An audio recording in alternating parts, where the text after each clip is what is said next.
नमस्कार मुलांनो, आज आपण इयत्ता 7वीचा सामान्य विज्ञान विषयातील पाठ क्रमांक 20 तारकांच्या दुनियेत ह्या पाठाचा आपण अभ्यास करणार आहोत. मुलांनो, आपण ह्या पाठात काय पाहणार आहोत? तारकांच्या दुनियेत. तारका या नावावरूनच तुम्हाला समजतात. तारका म्हणजे काय? तर तारे. आपण रात्री आकाशामध्ये तारे पाहतो की नाही?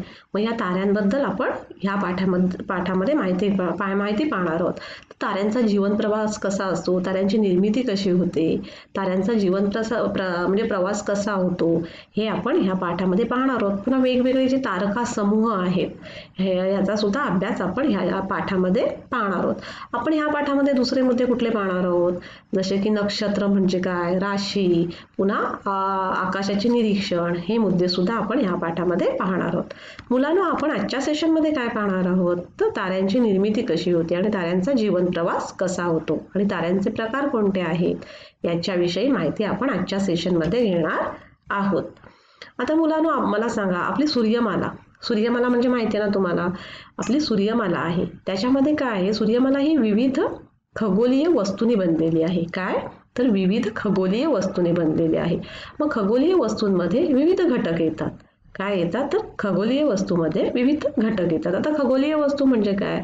तर आकाशात असणाऱ्या सर्व म्हणजे ज्या वस्तू आहेत, जसे की चंद्र, सूर्य, ग्रह, तारे, ह्यांना काय म्हणतात? तर ह्यांना खगोलीय वस्तू असे म्हणतात. मुलांनो, तुम्ही जेव्हा आकाशाचे जेव्हा निरीक्षण जेव्हा तुम्ही आकाशाचे कधी निरीक्षण केले असाल तर तुम्हाला काय दिसतं? तर या खगोलीय वस्तूंचा म्हणजे वेगवेगळ्या वस्तूंचा आकार, त्यांचं लुकलुकणं, त्यांचा म्हणजे जो प्रकाश आणि त्यांची जागा यांच्यामध्ये वेगळेपणा दिसून येतो. आता तुम्ही मुलांनो मला सांगा, आता निरभ्र जेव्हा आकाशामध्ये आपण पाहतो तेव्हा आपल्याला काही चांदण्या कशा दिसतात? मोठ्या आकाराच्या दिसतात. आणि कशा? तर अशा म्हणजे छान मोठ्या प्रकाशाच्या दिसतात. आणि काही आपल्याला चांदण्या कशा दिसतात? तर काही अंधुक म्हणजे काही छोट्या दिसतात आणि काही अंधुक दिसतात आणि काही मोठ्या आणि अशा ठळक दिसतात. कळलं? आणि तुम्हाला माहिती आहे का मुलांनो, आपला सूर्य, चंद्र ह्या सुद्धा खगोलीय वस्तूच आहेत. चंद्र, सूर्य, ग्रह, तारे. आता चंद्र, सूर्य हे आपल्याला मोठे का दिसतात मुलांनो? सांगा बरं. कारण ते चंद्र आणि सूर्य हे पृथ्वीच्या जवळ आहेत, म्हणून काय दिसतात? ते आपल्याला मोठे दिसतात. म्हणजे या चंद्र, सूर्य या खगोलीय वस्तू पृथ्वीच्या जवळ आहेत. आता आपल्या आकाशामध्ये वेगवेगळे म्हणजे जसे चंद्र, सूर्य, ग्रह आहेत तसे तारे सुद्धा आहेत आणि हे तारे हे वेगवेगळे आहेत. मग आपण ह्या पाठामध्ये काय पाहणार आहोत? तर ताऱ्यांचा अभ्यास करणार आहोत. तर ताऱ्यांची निर्मिती कशी होते, तारा म्हणजे काय, आणि ताऱ्यांचा जीवन प्रवास आणि ताऱ्यांचे प्रकार सुद्धा आपण ह्या पाठामध्ये पाहणार आहोत. पण मुलांनो, मला सांगा की आपल्या आकाशगंगेमध्ये आकाशगंगा माहिती आहे? आकाशगंगा म्हणजे काय मुलांना सांगा बरं. तर आकाशगंगा म्हणजे काय? जर रात्री तुम्ही म्हणजे निरभ्र किंवा काळोख्या रात्री जर तुम्ही आकाशामध्ये दक्षिणोत्तर पसरलेला तारकांनी भरलेला पांढरट धुरकट रंगाचा जो पट्टा असतो तीच आपली काय आहे? तर आकाशगंगा आहे. काय आहे? तर ती आपली आकाशगंगा आहे.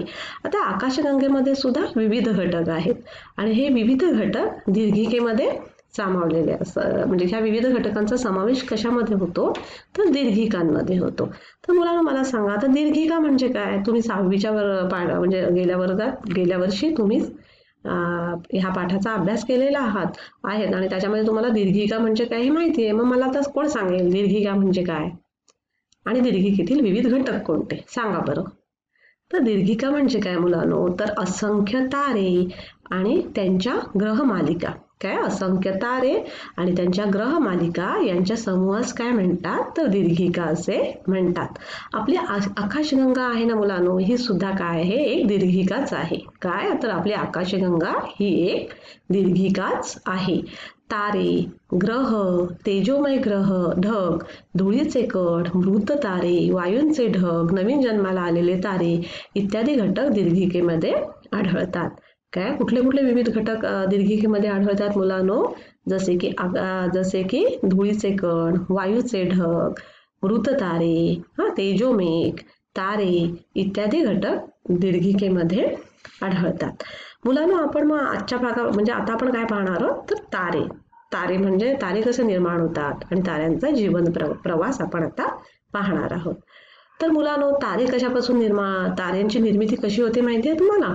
तर ताऱ्यांची निर्मिती तेजोमेघापासून होते. काय? तर तेजोमेघापासून ताऱ्यांची निर्मिती होते. म्हणजे तेजोमेघ कशाने बनलेले असतात? तर हे तेजोमेघ हे प्रामुख्याने धूळ व हायड्रोजन वायूंचे बनलेले ढग असतात. तेजोमेघ, मेघ म्हणजे ढग, हे माहिती आहे ना तुम्हाला? मग ताऱ्यांची निर्मिती कशी होते? तर तेजोमेघापासून होते. मग तेजोमेघ कशाने बनलेले असतात? तर धूळ आणि हायड्रोजन वायूचे बनलेले ढग असतात ते. आणि मग काय होतं माहितीये का मुलांनो? गुरुत्वाकर्षणामुळे तेजोमेघातील कणांमध्ये आकर्षण निर्माण होते व आकुंचनाने तो ढग दाट व गोलाकार होतो. काय होतं? तर गुरुत्वाकर्षणामुळे तेजोमेघातील कणांमध्ये आकर्षण निर्माण होते व आकुंचनामुळे तो ढग दाट व गोलाकार होतो. यावेळी ढगांच्या मधल्या भागात वायूचा दाब वाढल्याने तापमानामध्ये प्रचंड वाढ होते. काय होतं? तर यावेळी ढगांच्या मधल्या भागात वायूचा दाब वाढल्याने तापमानामध्ये प्रचंड वाढ होते व तेथे ऊर्जा निर्मिती होऊ लागते. अशा हायड्रोजनच्या गोलाकार ढगाला तारा, स्टार असे म्हणतात. काय म्हणतात? तर हायड्रोजनच्या गोलाकार ढगाला तारा असे म्हणतात. मग कशी निर्मिती होते ताऱ्यांची? कळलं तुम्हाला मुलांनो? मी तुम्हाला परत सांगते एकदा की तेजोमेघापासून ताऱ्यांची निर्मिती होते. मग तेजोमेघ कशापासून बनलेले असतात? तर तेजोमेघ हे प्रामुख्याने धूळ व हायड्रोजन वायूंचे बनलेले ढग. तेजोमेघ हे कसले ढग आहे? तर धूळ आणि हायड्रोजन वायूचे बनलेले ढग असतात. मग गुरुत्वाकर्षणामुळे काय होतात? तर तेजोमेघातील कणांमध्ये आकर्षण निर्माण होऊन ते आकुंचनाने तो दाट आणि गोलाकार होतो. आणि यावेळी त्या ढगांच्या मधल्या भागामध्ये काय होतं? तर वायूचा दाब वाढल्यामुळे तापमानामध्ये प्रचंड वाढ होते. काय होतं? तर प्रचंड वाढ होते आणि मग तेथे ऊर्जा निर्मिती होऊ लागते. अशा हायड्रोजनच्या गोलाकार ढगाला तारा, स्टार असे म्हणतात. कळलं तुम्हाला ताऱ्यांची निर्मिती कशी होते ती? तर पुढे तापमानामध्ये काय होतं? तर पुढे तापमानामध्ये वाढ होणे, आकुंचन आणि प्रसरण या क्रियांमुळे ताऱ्यांचे स्वरूप बदलत जाते. काय होतं? तर पुढे तापमानामध्ये वाढ, आकुंचन, प्रसरण या क्रियांमुळे ताऱ्यांचे स्वरूप बदलत जाते. या प्रक्रियेसाठी फार मोठी कालावधी लागतो. ही प्रक्रिया की लवकर होणारी नसते. तर ही जी प्रक्रिया आहे तारे निर्मितीसाठी याला फार कालावधी लागतो मुलांनो. कळलं? ताऱ्यांचा जीवन प्रवास असून ताऱ्यांचे विविध प्रकार या स्वरूपामुळे ओळखले जातात. कळलं मुलांनो? आता आपण ताऱ्यांचे प्रकार कोणते आहेत ते आपण पाहूया. पण तुम्हाला ताऱ्यांची निर्मिती कळती. तेजोमेघामुळे काय होतं? तर ताऱ्यांची निर्मिती होते. मग तेजोमेघ कशाने बनलेला आहे? तर धूळ आणि हायड्रोजन वायू याच्यामुळे काय बनलेला आहे? तर तेजोमेघ बनलेला आहे. आणि मग गुरुत्वाकर्षणामुळे काय होतं? तर तेजोमेघातील कणांमध्ये आकर्षण निर्माण होऊन तो आकुंचनाने दाट आणि गोलाकार होतो. आणि मग या ढगांच्या मधल्या भागामध्ये काय होतं? तर वायूच्या दाबामुळे त्यांच्यामध्ये प्रचंड तापमानात वाढ होते आणि ऊर्जा निर्मिती होते. आणि मग या हायड्रोजनच्या दाट गोलाकार ह्याला काय म्हणतात? तर तारे असे म्हणतात. कळलं? आता आपण मुलांनो ताऱ्यांचे प्रकार कोणते आहेत ते आपण आता पाहूया. ताऱ्यांचे काही प्रकार आहेत मुलांनो. की सूर्यसदृश्य तारे. कुठला? तर सूर्यसदृश्य तारे. तर या ताऱ्यांचा आकार सूर्यापेक्षा थोडा कमी अधिक असू शकतो. प्रामुख्याने त्यांच्या तापमानामध्ये बराच फरक असतो. हे तारे तांबूस निळ्या रंगाचे असतात. उदाहरणार्थ मित्र, व्याध इत्यादी तारे. तांबडे राक्षसी तारे. याचे तापमान किती असते माहिती मुलांनो? 3000 डिग्री सेल्सिअस ते 4000 डिग्री सेल्सिअसच्या मर्यादित असते. कळलं? 3000 डिग्री सेल्सिअस ते 4000 डिग्री या मर्यादित असते. परंतु त्याची तेजस्विता सूर्याच्या 100 पट असू शकते. म्हणजे त्याची तेजस्विता किती असते? तर तांबडे राक्षसी ताऱ्यांचे तर 100 पट असू शकते. या ताऱ्यांचा व्यास सूर्याच्या 10 ते 100 पट या दरम्यान व त्यांचा रंग कसा असतो? तर तांबडा असतो. आता ताऱ्यांचा तिसरा प्रकार कुठला आहे मुलांनो? तर महाराक्षसी तारे. कुठला? तर महाराक्षसी तारे. हे तांबड्या राक्षसी ताऱ्यांपेक्षाही मोठे आणि तेजस्वी असतात. आणि तापमान त्यांचं 3000 डिग्री सेल्सिअस ते 4000 डिग्री सेल्सिअस या मर्यादेत असते. परंतु त्यांचा व्यास मात्र सूर्यापेक्षा शेकडो पट जास्त असतो. कळलं? आता चौथा ताऱ्यांचा प्रकार कुठला? तर जोड तारे. कुठला? तर जोड तारे. आता आकाशातील निम्म्यापेक्षा जास्त तारे हे जोड तारे आहेत. याचा अर्थ 2 तारे परस्परांभोवती भ्रमण करत असतात. काही वेळा 3 किंवा 4 तारेही परस्परांभोवती भ्रमण करताना आढळतात. मग चौथा प्रकार कुठला? पाचवा प्रकार कुठला आहे ताऱ्यांचा? तर रूपविकारी तारे. कुठला? तर रूपविकारी तारे. तर या ताऱ्यांची तेजस्विता व आकार स्थिर राहत नाही. त्यांचे सतत आकुंचन आणि प्रसरण होत असते. तारा प्रसरण पावला की तो कमी ऊर्जा उत्सर्जित करतो, तेव्हा ताऱ्याचे तेज कमी होते. याउलट ताऱ्याचे आकुंचन झाले की त्याच्या पृष्ठभागाचे तापमान वाढते व तारा जास्त ऊर्जा उत्सर्जित करतो, त्यामुळे तो अधिक तेजस्वी दिसतो. उदाहरणार्थ ध्रुव तारा. मग आपण ताऱ्यांचे काही प्रकार बघितले मुलांनो. कुठले कुठले? तर सूर्य सदृश्य तारा, तांबडे राक्षसी तारे, महाराक्षसी तारे, जोड तारे आणि रूपविकारी तारे. कळलं? आपण हे 5 प्रकार पाहिले ताऱ्यांचे. कुठले कुठले? तर सूर्य सदृश्य तारे, तांबडे राक्षसी तारे, महाराक्षसी तारे, जोड तारे आणि रूपविकारी तारे. कळलं तुम्हाला ताऱ्यांचे प्रकार?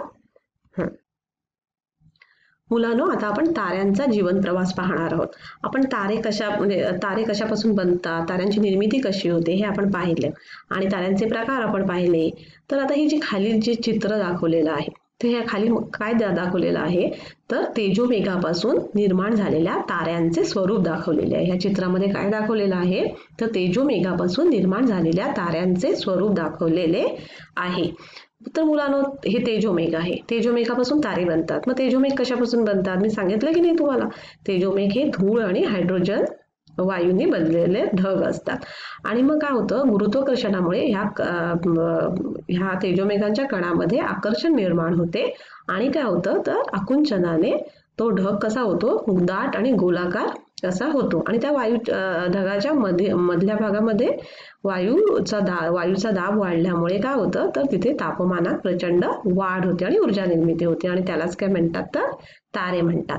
आता ह्या तेजोमेघापासून मुलांनो सर्वसाधारण तारा आणि भव्य तारा असा बनलेला असतो आणि मग या ताऱ्यांचे तापमान वाढते. कळलं? आणि मग या ताऱ्यांचे तापमान वाढल्यामुळे ते किती होते? तर 3000 डिग्री सेल्सिअस ते 4000 डिग्री सेल्सिअस या मर्यादित होते आणि मग त्या ताऱ्यांना काय म्हणतात? तर तांबडा राक्षसी तारे म्हणतात. त्यांची तेजस्विता ही सूर्याच्या 100 पटीहून जास्त असते. कळलं मुलांनो? आता तांबड्या राक्षसी तारेचे रूपांतर बिंबाभ्रिका आणि श्वेतपट्टू यांच्यामध्ये होतं, या ताऱ्यांमध्ये होतं. आणि तांबडा महाराक्षसी तारा आहे त्याचे रूपांतर अतिदीप्त ताऱ्यामध्ये होतो आणि अतिदीप्त ताऱ्यातील गुरुत्वाकर्षणामुळे प्रोटॉन आणि इलेक्ट्रॉनचे रूपांतर न्यूट्रॉनमध्ये होतात आणि मग स्थायू वस्तुमान असलेल्या न्यूट्रॉनलाच काय म्हणतात? तर तारा असे म्हणतात. आता ह्या ताऱ्यांची शेवटची स्थिती कुठली आहे? तर कृष्णविवर ही शेवटची स्थिती आहे.